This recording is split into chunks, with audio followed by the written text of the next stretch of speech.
Mesdames, Messieurs, bonjour et bienvenue dans votre journal du 13h. Les actualités aujourd'hui, comme d'habitude. Oh, qu'est-ce que tu fais là?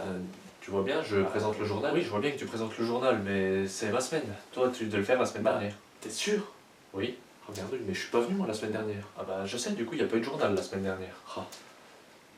Je suis désolé, je suis complètement décalé en ce moment. Bon courage, merci. Mesdames, Messieurs, bonjour et bienvenue dans votre journal du 13h. Les actualités aujourd'hui, comme d'habitude, il n'y en aura que deux. Une bonne et une mauvaise nouvelle. Pourquoi seulement deux? Tout simplement parce qu'on n'a pas grand chose à vous dire durant cette période de confinement. Pourquoi une bonne et une mauvaise nouvelle? Tout simplement, la bonne nouvelle, c'est pour vous permettre de garder le moral pendant cette période de confinement, et la mauvaise, c'est pour vous rappeler qu'on est toujours dans la merdouille. Mais avant toute chose, la météo. Alors, pour résumer la météo en 3 mots, orage, pluie et nuages. Le déconfinement, c'est notre mauvaise nouvelle du jour puisqu'il semble moins évident qu'on aurait pu se l'imaginer. Nous avons découvert la nouvelle carte de la France jeudi dernier. La France divisée donc en 3 couleurs, rouge, jaune et verte. Alors que veulent dire ces couleurs? Est-il possible de se déplacer librement dans le territoire? Nous avons demandé à une députée de répondre à nos questions.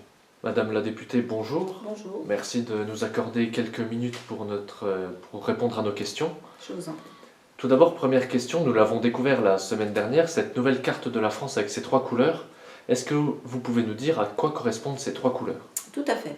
Le rouge correspond aux régions très touchées, le orange aux régions moins touchées, quant au vert, les régions encore moins touchées.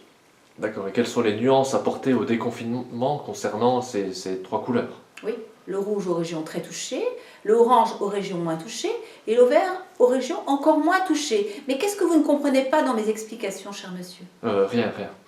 Alors, deuxième question, a-t-on le droit de se déplacer d'une région rouge à une région verte? Tout à fait. En traçant un cercle à partir de l'endroit où vous vous trouvez, c'est bien sûr approximatif, c'est à votre doigt ou en téléchargeant l'application, vous pouvez très bien vous rendre compte de la distance de 100 km que vous pouvez effectuer voilà, Et à donc, partir de ce cercle. on a le droit, même si les départements ne sont pas de la même couleur. Vous tracez un cercle et vous vous déplacez 100 km. Très bien. Et concernant les personnes habitant en bordure de mer, je pense notamment aux Bretons qui tracent un cercle de 100 km et qui se retrouvent pour la plupart à moitié, voire les 3 quarts dans la mer, est-ce qu'ils ont le droit d'aller... Alors là, mon cher monsieur, vous posez une question vraiment très embêtante. À partir de ce cercle, de ce cercle, il est interdit d'aller sur les plages. Donc écoutez, c'est bien dommage d'habiter au bord de mer, on ne peut pas tout avoir, mais on ne va pas sur les plages. Donc ça restreint effectivement les kilomètres, mais c'est comme ça. On ne déroge pas au règlement. Voilà, D'accord. Eh bien écoutez, merci beaucoup Madame la députée. je vous en prie. Super, eh bien merci Madame la députée pour cet éclaircissement sur la situation. Passons sans plus tarder à la bonne nouvelle du jour, et ce sont les abeilles qui n'ont jamais autant produit de miel que cette année. Elles profitent sûrement du confinement, mais à quoi exactement est dû ce phénomène? Nous avons demandé à un apiculteur de répondre à nos interrogations.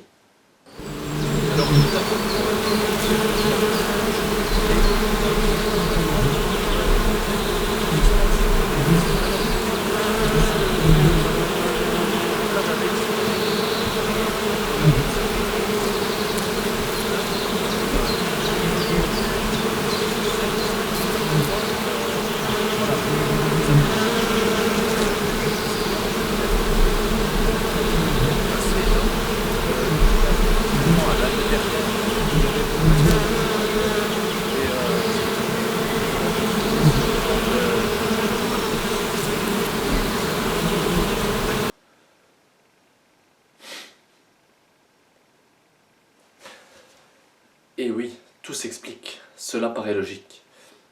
Mais dans tout cela, les agriculteurs ont souvent été mis en cause dans la disparition des abeilles en raison de l'utilisation des pesticides.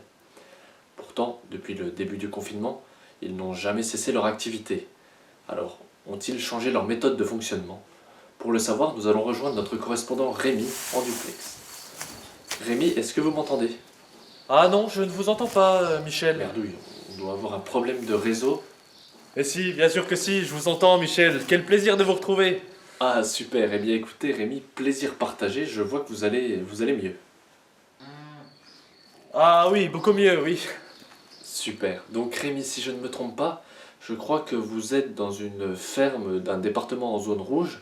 Est-ce que l'agriculteur a lui changé ses méthodes de fonctionnement depuis le début du confinement? Eh bien, écoutez, nous venons d'arriver dans cette ferme il y a à peine 2 minutes. Et nous allons nous mettre à la recherche de l'agriculteur, oui, pour lui poser toutes les questions. Je ne sais pas exactement où il est. Nous allons... Pourquoi là? Qu'est-ce qui se passe? Ah, c'est toi? Oh non, c'est pas C'est vrai. encore toi Mais l'artiste? c'est encore vous. Mais qu'est-ce que tu veux faire? Qu'est-ce que tu veux là? Pas vrai. C'est pas vrai. Ah, eh bien décidément, c'est vraiment pas de chance pour Rémi. J'espère que tout ira bien et que nous le reverrons très bientôt. Voilà, c'est la fin de votre journal. Merci à tous de l'avoir suivi. On se retrouve très bientôt pour de nouvelles, une bonne et une mauvaise. Au revoir. Mais du coup, la semaine prochaine, c'est toi ou c'est moi qui présente le journal? Bah, c'est toi. C'est moi? Bah oui, c'est toi, oui.